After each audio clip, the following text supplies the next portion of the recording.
Muhammadiyah adalah sebuah organisasi Islam yang besar di Indonesia.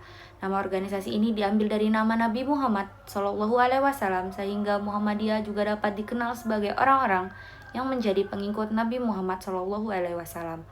Latar belakang Kiai Haji Ahmad Dahlan memilih nama Muhammadiyah yang pada masa itu sangat asing bagi telinga masyarakat umum adalah untuk memancing rasa ingin tahu dari masyarakat, sehingga ada celah untuk memberikan penjelasan dan keterangan seluas-luasnya tentang agama Islam, sebagaimana yang telah diajarkan Rasulullah.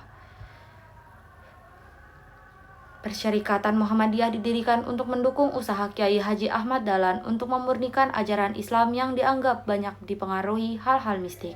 Kegiatan ini pada awalnya juga memiliki basis dakwah untuk wanita dan kaum muda berupa pengajian Sidratul Muntaha. Selain itu, peran dalam pendidikan diwujudkan dalam pendirian sekolah dasar dan sekolah lanjutan, yang dikenal sebagai Homeschool Muhammadiyah dan selanjutnya berganti nama menjadi Quake School Muhammadiyah. Sekarang dikenal dengan Madrasah Mu'alimin khusus laki-laki yang bertempatan di Patangpulu, Kecamatan Wirobrajan, dan Mu'alimat Muhammadiyah khusus perempuan di Suronatan, Yogyakarta. Muhammadiyah secara etimologis berarti pengikut Nabi Muhammad karena berasal dari kata Muhammad kemudian mendapatkan nisbiyah, sedangkan secara terminologi berarti gerakan Islam, dakwah, amar ma'ruf nahi mungkar, dan tajdid bersumber pada Al-Quran dan As-Sunnah. Berkaitan dengan latar belakang berdirinya Muhammadiyah secara garis besar, faktor penyebabnya adalah pertama, faktor subjektif adalah hasil pendalaman Kiai Haji Ahmad Dahlan terhadap Al-Quran dalam menelaah, membahas, dan mengkaji kandungan isinya. Kedua, faktor objektif di mana dapat dilihat secara internal dan eksternal. Secara internal, ketidakmurnian amalan Islam akibat tidak dijadikannya Al-Quran dan As-Sunnah sebagai satu-satunya rujukan oleh sebagian besar umat Islam Indonesia. Muhammadiyah adalah gerakan Islam yang melaksanakan dakwah amar ma'ruf nahi munkar dengan maksud dan tujuan menegakkan dan menjunjung tinggi agama Islam sehingga terwujud masyarakat Islam yang sebenar-benarnya. Muhammadiyah berpandangan bahwa agama Islam menyangkut seluruh aspek kehidupan meliputi akidah, ibadah, akhlak, dan muamalah duniawiyah yang merupakan satu kesatuan yang utuh dan harus dilaksanakan dalam kehidupan perseorangan maupun kolektif. Dengan mengemban misi gerakan tersebut, Muhammadiyah dapat mewujudkan atau mengaktualisasikan agama Islam menjadi rahmatan lil alamin dalam kehidupan di muka bumi ini. Visi Muhammadiyah adalah sebagai gerakan Islam yang berlandaskan Al-Quran dan As-Sunnah dengan watak tajdid yang dimilikinya senantiasa istiqomah dan aktif dalam melaksanakan dakwah Islam, amar ma'ruf nahi munkar di segala bidang, sehingga menjadi rahmatan lil alamin bagi umat, bangsa, dan dunia kemanusiaan menuju terciptanya masyarakat Islam yang sebenar-benarnya yang diridhoi Allah Subhanahu wa Ta'ala dalam kehidupan di dunia ini. Muhammadiyah didirikan di Kampung Kauman, Yogyakarta pada tanggal 8 Zulhijjah 1330 Hijriah atau 18 November 1912 oleh seorang yang bernama Muhammad Darwis, kemudian dikenal dengan Kiai Haji Ahmad Dahlan. Beliau adalah pegawai Kesultanan Keraton Yogyakarta, seorang khotib, dan sebagai pedagang, melihat keadaan umat Islam pada waktu itu dalam keadaan jumud, beku, dan penuh dengan amalan-amalan yang bersifat mistik. Beliau tergerak hatinya untuk mengajak mereka kembali kepada ajaran Islam yang sebenarnya berdasarkan Quran dan hadis. Oleh karena itu, beliau memberikan pengertian keagamaan di rumahnya di tengah kesibukannya sebagai khotib dan para pedagang. Mula-mula ajaran ini ditolak, namun berkat ketekunan dan kesabarannya akhirnya mendapat sambutan dari keluarga dan teman dekatnya. Profesi sebagai pedagang sangat mendukung ajakan beliau sehingga dalam waktu singkat ajakan menyebar keluar Kampung Kauman, bahkan sampai keluar daerah dan keluar Pulau Jawa. Untuk mengorganisir kegiatan tersebut, maka didirikannya Persyarikatan Muhammadiyah, dan kini Muhammadiyah telah ada di seluruh pelosok tanah air. Di samping memberikan pelajaran atau pengetahuan kepada laki-laki, beliau juga memberi pelajaran pada kaum ibu muda dan dalam forum pengajian yang disebut Sidratul Muntaha. Pada siang hari, pelajaran untuk anak-anak laki-laki dan perempuan. Pada malam hari, untuk anak-anak yang telah dewasa. Kiai Haji Ahmad Dahlan memimpin Muhammadiyah pada tahun 1912 sehingga tahun 1922, di mana saat itu masih menggunakan sistem permusyawaratan rapat tahunan. Pada rapat tahun ke-11, pemimpin Muhammadiyah dipegang oleh Kiai Haji Ibrahim yang kemudian memegang Muhammadiyah hingga tahun 1934. Rapat tahunan itu sendiri kemudian berubah menjadi Kongres Tahunan pada tahun 1926 yang kemudian hari berubah menjadi Maktamah 3 tahunan dan seperti saat ini menjadi Maktamah 5 tahunan. 2. Pembaharuan di dunia Islam. Gerakan Muhammadiyah dan Kiai Haji Ahmad Dahlan selaku pendirinya sering dikaitkan dengan gerakan-gerakan pembaharuan Islam yang berkembang di dunia muslim sebelumnya. Gerakan pembaruan Islam Tajdid fil al-Islam itu sering disebut pula sebagai gerakan kebangkitan Islam, Islamic Revival, dan al-Sahwah al-Islami. Gerakan kebangkitan Salafiyah, Muhyi Asy'ari al-Salaf, dan dalam terminologi kontemporer disebut pula sebagai gerakan reformasi dan modernisasi Islam, Islamic Reformism, dan Islamic Modernism.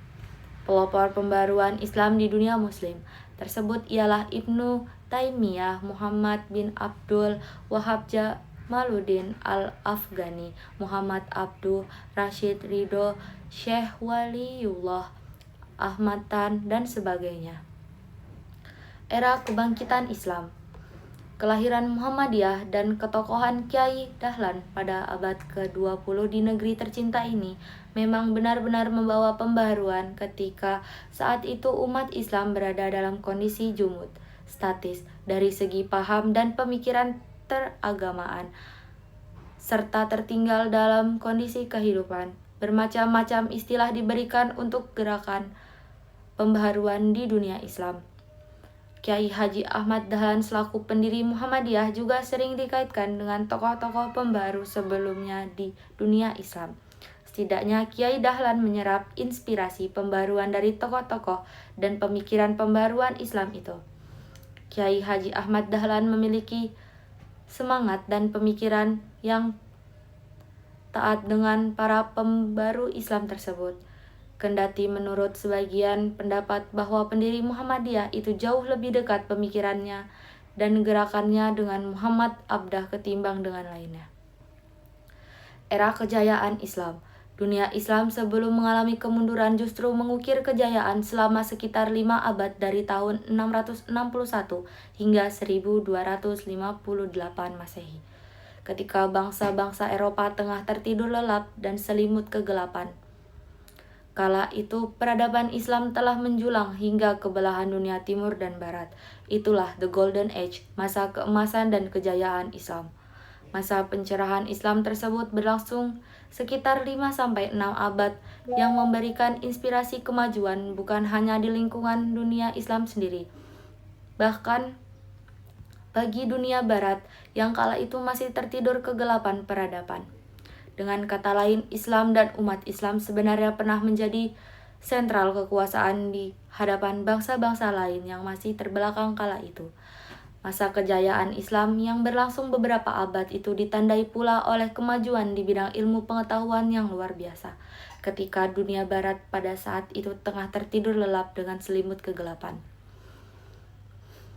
Sejarah Islam memang penuh dinamika pasang dan surut. Masa kejayaan Islam mulai redup bahkan sirna dan tibalah masa kemunduran terutama pasca kejatuhan kekuasaan Islam di Spanyol tahun 1213 Masehi dan Baghdad tahun 1258. Namun sejarah tidak bersifat garis lurus.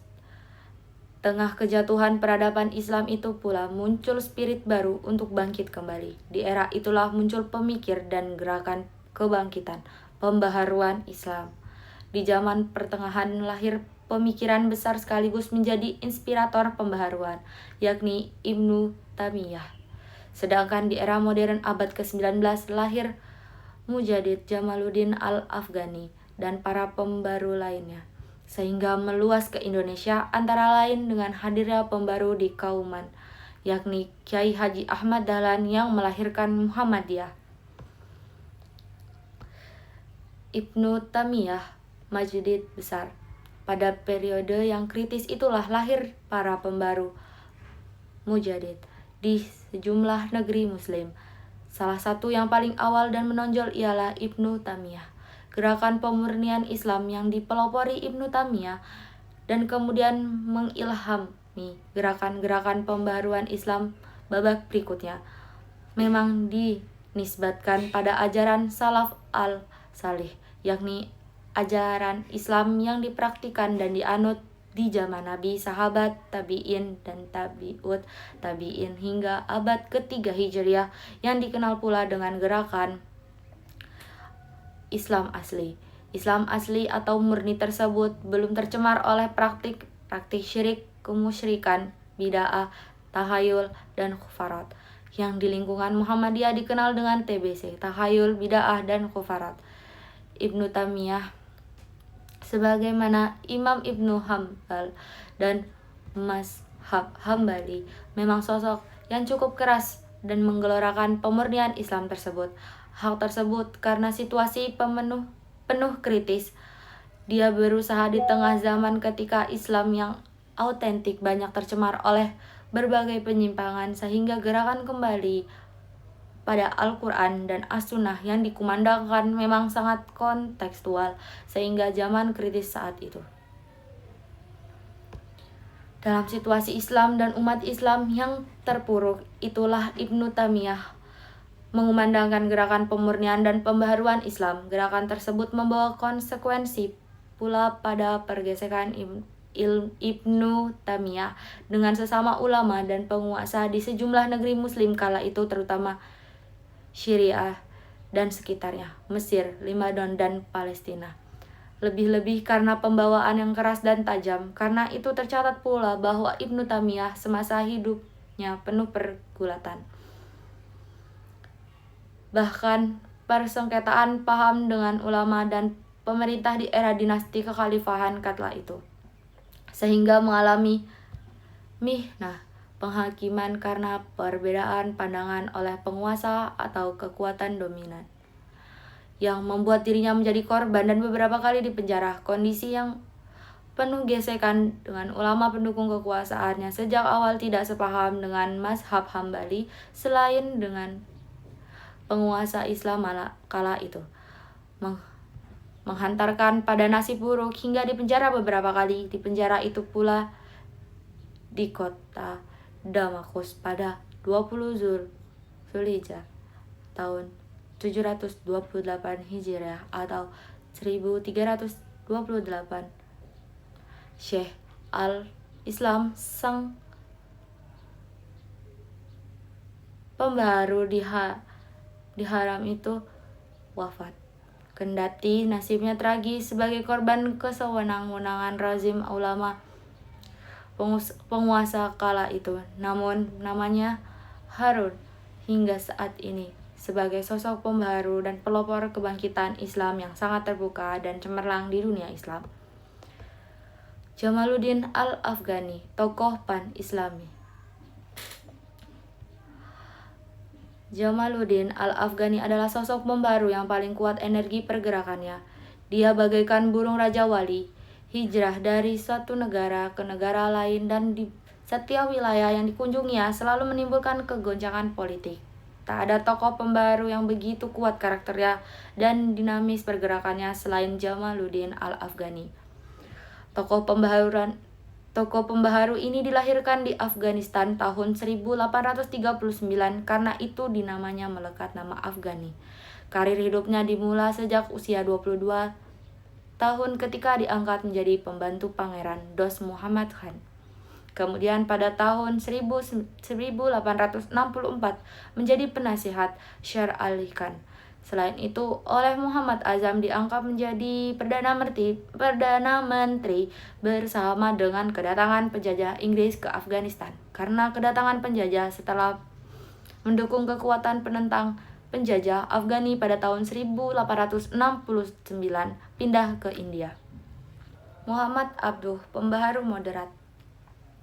Di Di antara pembaharu dunia Islam yang cenderung moderat, dialah Muhammad Abduh. Karakter pemikiran dan kiprah pembaharuan tokoh dari Mesir ini relatif memiliki kemiripan dengan pemikiran Kiai Haji Ahmad Dahlan, pendiri Muhammadiyah. Muhammad Abduh lahir di desa Mahalah, Nasr, di Mesir Hilir pada tahun 1849 di era Mesir di bawah kekuasaan Muhammad Ali 1805 sampai 1849. Menurut sementara pendapat tahun kelahiran Abdullah tidak begitu pasti. Ada yang bilang 1 tahun lebih tua dari itu karena masa kelahirannya situasi Mesir berada dalam masa pergolakan dan kedua orang tuanya tidak terlalu mementingkan soal tempat dan tanggal lahir. Ayahnya bernama Abduh Hasan Khairullah, keturunan Turki yang lama menetap di Mesir, sedangkan ibunya keturunan Arab yang nasabnya sampai ke suku bangsa Umar bin Khattab.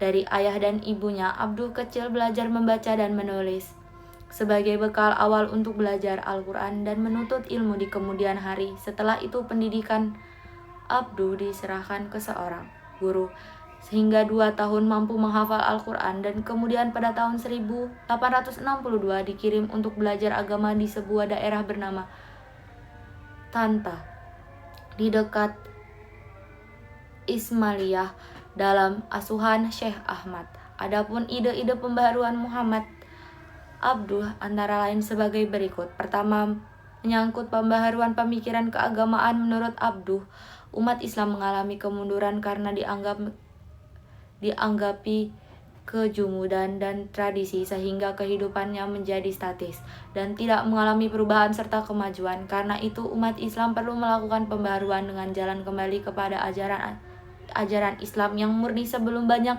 pertentangan, mengembangkan akal pikiran dan ilmu pengetahuan sebagai kunci untuk kemajuan. Akal pikiran harus dibebaskan dari taklid.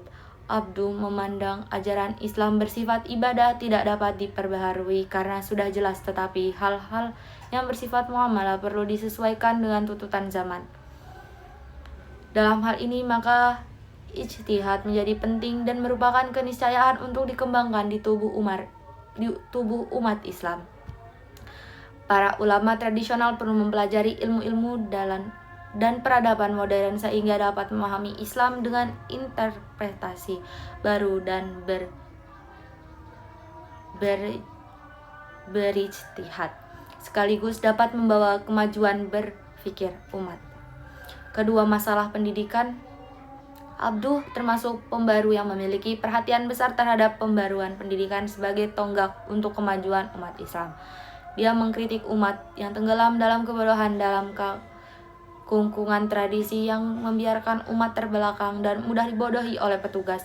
Abduh juga mengkritik kebiasaan taklid terhadap ulama dan pemujaan yang berlebih terhadap wali dan syekh yang berkembang di tubuh umat Islam.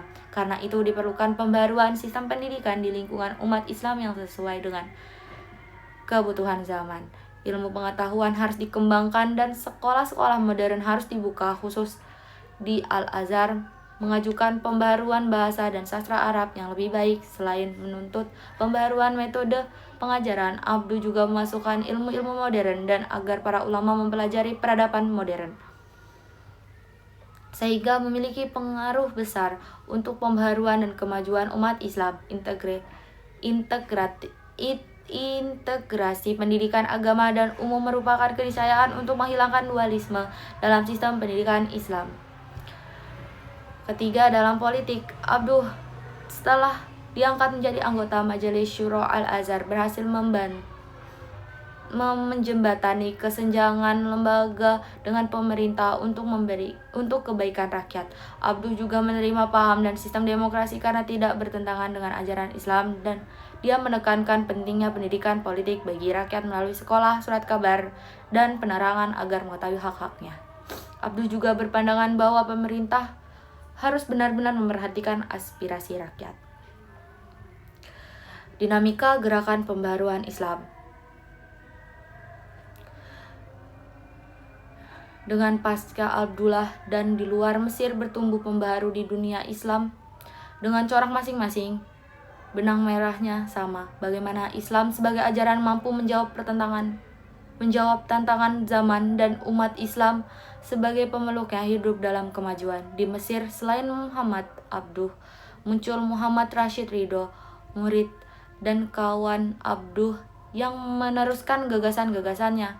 Ridho lahir tahun 1865 di Lebanon, tetapi sebagai besar hidupnya dihabiskan di Mesir hingga wafat. Tahun 1935, perjumpaan dengan Al-Afghani dan Abduh membuat dirinya menyerap pikiran-pikiran pembaharuan. Pada mulanya tertarik pada politik sebagaimana Afghani, tetap atas nasihat Abduh, akhirnya Ridho tidak mengambil jalan politik dan menekuni dunia pemikiran di bidang pembaharuan keagamaan, pendidikan, dan sosial.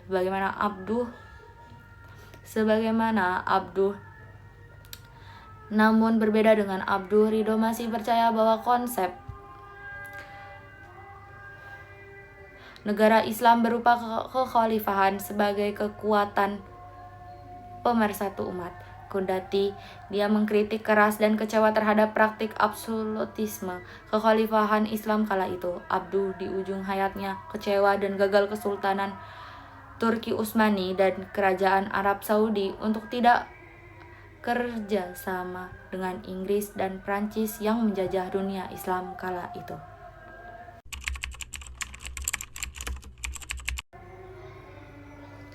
Sejarah masuknya Islam di Indonesia. Proses perkembangan dakwah Islam di Indonesia berdasarkan sejarah melalui babak-babak yang penting. Babak pertama, abad 7 Masehi, abad 1 Hijriah. Pada abad 7 Masehi, Islam sudah sampai ke Nusantara. Para dai yang datang ke Indonesia berasal dari Syariah Arab yang sudah beradaptasi dengan bahasa India, yakni bangsa Gujarat. Dan ada juga yang telah beradaptasi dengan bangsa Cina dari berbagai arah, yakni di jalur Sutera, jalur perdagangan. Dakwah mulai merambah di pesisir-pesisir Nusantara. Sejak awal, Islam tidak pernah membeda-bedakan fungsi seseorang untuk berperan sebagai dai, juru dakwah. Kewajiban dakwah dalam Islam bukan hanya kasta golongan tertentu, tetapi bagi setiap masyarakat dalam Islam. Sedangkan di agama lain hanya golongan-golongan tertentu yang mempunyai otoritas yang menyebarkan agama, yaitu pendeta. Sesuai ungkapan Imam Syahid Hasan al-Banna, nahnu du'at qabla kulla syai'i, artinya kami adalah dai sebelum profesi-profesi lainnya. Sampai dakwah di Indonesia melalui para pelaut-pelaut atau pedagang-pedagang sambil membawa dagangannya juga membawa akhlak Islami sekaligus memperkenalkan nilai-nilai yang Islami. Masyarakat ketika berkenalan dengan Islam terbuka pikirannya, dimuliakan sebagai manusia, dan ini yang membedakan masuknya agama lain sesudah maupun sebelum datangnya Islam. Sebagai contoh, masuknya agama Kristen ke Indonesia ini berbarengan dengan gold, emas atau kekayaan, dan glory, kejayaan atau kekuasaan. Selain gospel yang merupakan motif penyebaran agama berbarengan dengan penjajah dan kekuasaan, sedangkan Islam dengan cara yang damai. Begitulah Islam pertama-tama disebarkan di Nusantara dari komunitas-komunitas muslim yang berada di daerah-daerah pesisir, berkembang menjadi kota-kota pelabuhan dan perdagangan, dan terus berkembang sampai akhirnya menjadi kerajaan-kerajaan Islam dari mulai Aceh sampai Ternate dan Tidore, yang merupakan pusat kerajaan Indonesia bagian timur yang wilayahnya ke Irian Jaya. Babak kedua, abad 13 Masehi. Di abad 13 Masehi berdirilah kerajaan-kerajaan Islam di berbagai penjuru di Nusantara yang merupakan momen kebangkitan kekuatan politik umat, khususnya di daerah Jawa ketika kerajaan Majapahit berangsur-angsur turun kewibawaannya karena konflik internal. Hal ini dimanfaatkan oleh Sunan Kalijaga yang membina di wilayah tersebut bersama Raden Fatah yang merupakan keturunan Raja-Raja Majapahit untuk mendirikan kerajaan Islam pertama di Pulau Jawa, yaitu Kerajaan Demak. Bersamaan dengan itu, mulai bermunculan pula kerajaan-kerajaan Islam yang lainnya walaupun masih bersifat lokal. Pada abad 13 Masehi ada fenomena yang disebut dengan Wali Songo, yaitu ulama-ulama yang menyebarkan dakwah di Indonesia.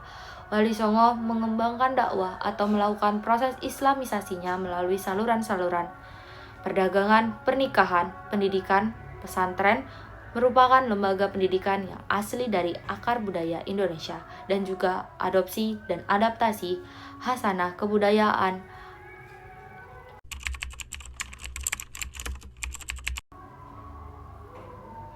Sejarah berdirinya Muhammadiyah, pendidikan barat yang diperkenalkan kepada produk pribumi sejak paruh kedua abad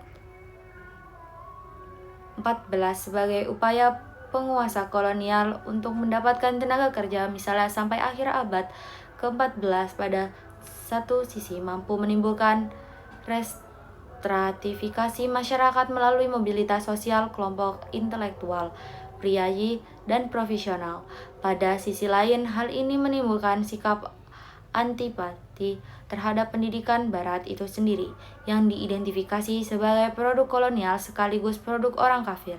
Sementara itu, adanya pengenalan agama Kristen dan perluasan kristenisasi yang terjadi bersamaan dengan perluasan kekuasaan kolonial di dalam masyarakat pribumi yang telah terlebih dahulu terpengaruh oleh agama Islam, menguburkan identitas politik yang melekat pada penguasa kolonial dan identitas sosial keagamaan pada usaha kristenisasi di mata masyarakat umum. Bagi sebagian besar penduduk pribumi, tekanan politis, ekonomi, sosial, maupun kultural yang dialami oleh masyarakat secara umum sebagai sesuatu yang identik dengan kemunculan orang Islam dan kekuasaan kolonial yang menjadi penyebab kondisi tersebut tidak dapat dipisahkan dari agama Kristen itu sendiri. Hal ini semakin diperburuk oleh struktur yuridis formal masyarakat kolonial yang secara tegas membedakan kelompok masyarakat berdasarkan suku bangsa. Dalam stratifikasi masyarakat kolonial, penduduk pribumi menempati posisi yang paling rendah, sedangkan lapisan atas diduduki oleh orang Eropa. Kemudian orang timur asing seperti orang Cina, Jepang, Arab, dan India. Tidak mengherankan jika kebijakan pemerintah kolonial ini tetap dianggap sebagai upaya untuk menempatkan orang Islam pada posisi sosial yang paling rendah, walaupun dalam lapisan sosial yang lebih tinggi terhadap juga orang Arab yang beragama Islam. Di samping itu, akhir abad 14 juga ditandai oleh terjadinya proses pengurbanan yang cepat sebagai akibat dari perkembangan ekonomi, politik, dan sosial. Kota-kota baru yang memiliki ciri masing-masing sesuai dengan faktor pendukung muncul di banyak wilayah. Perluasan komunikasi dan transportasi merupakan mobilitas penduduk. Sementara itu, pembukaan suatu wilayah sebagai pusat pemerintah, pendidikan, industri, dan perdagangan telah menarik banyak orang untuk datang ke tempat tersebut. Sementara itu pula, tekanan ekonomi, politik, maupun sosial yang terjadi di daerah pedesaan telah mendorong mereka datang ke kota-kota tersebut. Memasuki awal abad 20, sebagian besar kondisi yang telah berbentuk sepanjang abad 14 telah berlangsung. Dalam konteks ekonomi, perluasan aktivitas ekonomi sebagai dampak perluasan penanaman modal swasta asing maupun perluasan pertanian rakyat belum mampu menimbulkan perubahan ekonomi secara struktural, sehingga kondisi hidup sebagian besar penduduk masih tetap rendah. Di beberapa tempat, penduduk pribumi memang berhasil mengembangkan pertanian tanaman ekspor dan dapat keuntungan yang besar, akan tetapi ekonomi mereka masih sangat labil terhadap perubahan pasar. Sementara itu, perluasan aktivitas ekonomi menimbulkan persaingan yang semakin besar sehingga para pengusaha industri pribumi harus bersaing dengan produk impor yang lebih berkualitas dan lebih murah di pasar lokal. Sedangkan para pedagang pribumi juga harus bersaing ketat dengan pedagang asing yang terus mendominasi perdagangan lokal, regional maupun internasional. Dalam perkembangan selanjutnya, persaingan ini di beberapa tempat tidak lagi hanya terbatas pada masalah ekonomi, melainkan juga telah berkembang menjadi persoalan sosial, kultural, maupun politik. Walaupun dalam bidang politik terjadi pergeseran dari kekuasaan administratif yang tersentralisasi ke arah desentralisasi pada tingkat lokal, role yang ketat pejabat Belanda terhadap pejabat pribumi masih tetap berlangsung.